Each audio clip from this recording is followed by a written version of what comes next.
All right, ladies and gentlemen, welcome back to Nick Talks, huh? All right, been a little while, but we're back in action. I just had some business to take care of, but we're doing good. We're doing good. I got a couple things on the docket here, but overall wellness check, we are doing well. Projects are going nicely, which is sick. Plants are in full swing. I might do an update video on that soon because I got bored not too long ago, and I got bored of the stuff that I have, and so I propagated and planted a whole bunch of other stuff, and then all that stuff is going swimmingly. I got a new hydroponic setup as a gift that I've been using pretty much just for the grow light, but I would like to use it for its intended purpose pretty soon. But I think I'll do a separate video plant update pretty soon, kind of catch up with what we got going on. Other than that, the holidays obviously took a hit as far as health goes, as far as gym goes, but we're pretty much back into the swing of things now.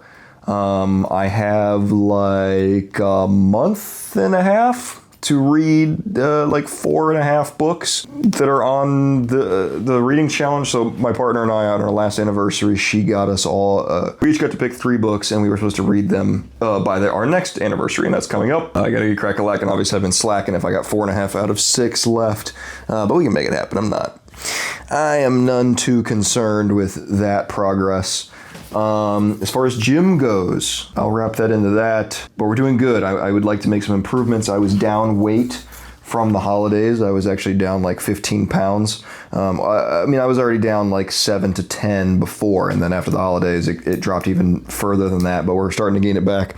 My goal is to climb back up to 210 and then maybe further, while maintaining a greater leanness than I have in the past. And actually, I just spoke to someone at Crunch about that today. I got to meet with a trainer and just kind of go over diet and stuff like that and just ask a bunch of questions, which was very cool. More on that later. Financially, we are stabilizing currently. I'm moving up in my company, and so is she, so hopefully we'll be pretty stable soon. And I think once we reach stability here, we will have reached a new high, all-time high, which is pretty exciting. I'm looking forward to that. But we're not quite out of the woods yet. We still got some stuff to take care of. Yeah, we're still got some bad habits to cull, got some good habits to go back on. My studying was pretty active as far as history goes, and it has taken a little bit of a dip, but we're getting back to it. I'm not concerned. It was the holidays. Reading obviously has to pick back up. I've gotten so many wonderful books from Goodwill. That is such a haul. But yeah, maybe I'll talk about that in the next one. I kind of want to break these down. So, first of all, I've been talking about lately how I want to kind of change my OS in the gym to one that is a bit more friendly. Now, this is, part of the thing I had discussed about, like, I don't like going back to places that I work because it's awkward and it's weird. I have fixed that problem, and that kind of made me think differently about this, and that I was actually the one causing the awkwardness, and the situation itself did not need to be that, which is a key piece of information. Essentially, these circumstances are not out of my hands. It is fully within my control. I just have to do better as far as how I interact with the public. And so I've been tossing that around for a while, and I've already started implementing things, and it is pretty great and a pretty easy switch to make. I thought it was going to be more difficult, and it actually got me thinking about identity as a whole and why my interactions at the gym are so different, why I organize my personality so different in the gym than anywhere else. Work is very easy for me to be outgoing and talkative and personal and witty and charming and all that stuff. But for some reason in the gym, it was just not the case. And I would like to merge the identities, essentially. I would like to replace ineffective traits with more effective ones, and it seems obviously that the one that I employ at work is very effective. It makes me money, it makes me friends, it makes me likable, which is very advantageous, obviously, in the social market. So that just has to replace what has been. But it got me thinking about, like, wow, why the hell am I like this in the gym? It's the only place that I'm like this. Why is it so different? And I think that is actually a remnant of the Nick's experiment. For those who are not familiar, the Nick's experiment was where I worked at a place called Nick's, funny enough, A lot of good openers came from that. But I worked there and I decided to change operating systems for the time being to see what would happen, and I adopted a much more impersonal and antisocial behavior pattern, just to see how the public would react, and it was outrageously negative. Now, what I think happened was, essentially I employed that character that I was playing at work, but I also employed it at the gym. Essentially, if I was not at home or just putzing around, I would be that antisocial character whenever I could be. And I think that it happened in the gym, and I have since worked in other restaurants and other jobs in general. And so therefore I've been able to fix that as far as the workplace goes. But for some reason, this character was somehow clinging to life in my subconscious, and I just didn't even realize it. I hadn't realized that it was still kicking around. I thought this was just how I am in the gym. But no, I think that it's a remnant of that. And actually thinking about that got me thinking about how it has been somewhat difficult to be outgoing publicly this time around, since I've been thinking about it. And I was always outgoing. Well, okay, I wasn't. Nick version 1, which is actually something I've been working on, I'm pretty excited about, documenting versions of myself that existed within obviously outlineable time periods. Version 1 was very quiet and reserved and shy. Version 2, which was the first major upgrade, I was completely outgoing, and then I maintained that through much of my other versions. And then in this latest version 4, and going into version 5, it has been very difficult. And I think that is also because of Miami. We have so much to thank Miami for. You know, I was always outgoing, obviously not always, but I was outgoing for a major majority of my life, and then suddenly it's become very difficult, and I didn't understand why. Why is it so hard to shoot the shit with people in public, at the grocery store, at the gym, and yada, yada, yada. And I realized that when I first moved to Miami, I was my typical happy-go-lucky, slightly indifferent, and socially controlled, socially, proactive. But then in Miami, my lovely lady gave me the bit of advice that you cannot do that here. You cannot make eye contact in the same way that you do. You cannot act the same way that you do, because people will take it as offense. And I was like, what the fuck? But then I saw some motherfuckers get knocked the fuck out because of such things. And I also experienced many other negative interactions. And it was like, okay, yeah, actually, I probably should rein it in a little bit and dial it back. And so since I learned to equate outgoingness and extrovertedness to danger, I decided to do away with that for a while, just as a evolution in my personality. But now that I'm not in a place like Miami and people are much more relaxed here, I can go back to that, and it's not a problem. Obviously, there has been some shades added to my understanding of how to be outgoing and when not to be. So that's obviously good. We are a learning machine. But, you know, knowing that it's from Miami makes it like, oh, okay, well, I don't need to employ these behaviors anymore because they are no longer as advantageous in the same ways that they were. So that's good. So we're still working on that, but I've made leaps and bounds as far as progress goes on the outgoing front, because it is just necessary for me.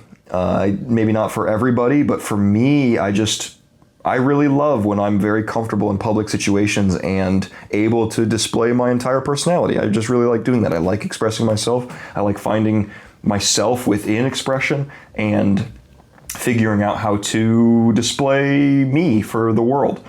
And so it's cool to get back to form, and it's fitting like a glove. I'm slipping back into it like a good fucking pair of shoes. So that's very good. But yeah, I thought that was cool. And I think it's cool that, you know, looking at it kind of holistically, this merging of identities, it's like the most advantageous set of principles, ideas, behavior patterns, and yada, yada, yada is the one that survives the longest. You know, this one is easier. It's easier to become more and more outgoing because it is more and more advantageous. It's making me more successful in the social hierarchy, and therefore it just naturally is replacing both with and without my express permission and conscious effort. So pretty sick, pretty sick. So over long term, obviously, you're going to be what you need to be to survive the best. This one's going to get a little bit wooey because I don't have real empirical ways to express this. So you'll just have to bear with me. Now, I've experienced certain periods of enlightenment in my life that have led me to some great discoveries, many of which I'm still deciphering now and trying to pull examples out of. I've said in the past that the young man that I once was, I'm still a young man, but the younger man, was very brilliant in a lot of ways and found a lot of truth. And it has taken since that time for me to decipher everything. And I think I'm getting pretty close. But one period of enlightenment that I found, I wrote down that it seems as though alignment operates similarly to an atom in structure. In that me being the nucleus, me consciousness anyways, am surrounded by some rotating rings of thought patterns, ideas, truths, whatever. And unless those rings are aligned in a certain fashion, I am not reaching full enlightenment. I'm not reaching full alignment in which certain truths are obvious to me, connections with humans are easier, somewhat a connection to the divine, if you will. I said, bear with me. I said, bear with me.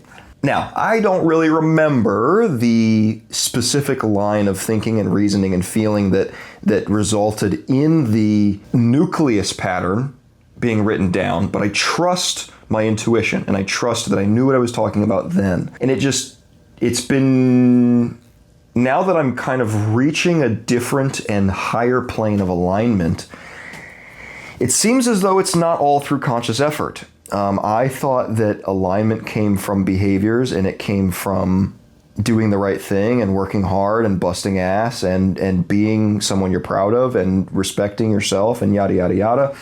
But it seems as though that's only part of the equation. And I could be wrong about this, but it seems as though that part of the alignment comes from your conscious efforts and your actions and your choices.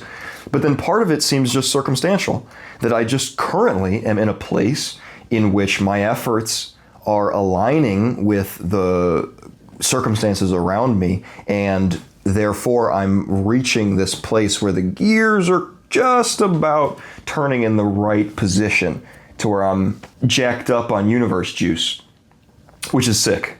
It's a feeling unlike any other, I think, and it's a state of being that I really enjoy being in and is certainly the most advantageous.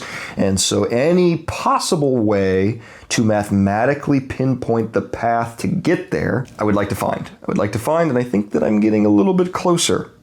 You know, basically, how do I get to this super great state of being all the time? I'm close or closer to discovering that process than I was before. And I think that part of that understanding is that you can do as much as you want, but if the circumstances aren't right, you're not going to reach it. And you can't force it. You cannot force this enlightened state of being. You have to just let stuff, let the chips fall where they may. And yeah, that takes a little bit of a load off because it's like, okay, I'm just going to do my part and do what I can. But I cannot have expectations as far as my state of being goes. I have to just accept that some of it is out of my control and it will come as it does. But those are the two big things that I wanted to knock out. I will say that obviously I got these guys as a gift as well. So I'm pretty close equipment-wise to being as set up as I know how to be. As optimal as far as my equipment loadout as I am aware is necessary currently for my current level.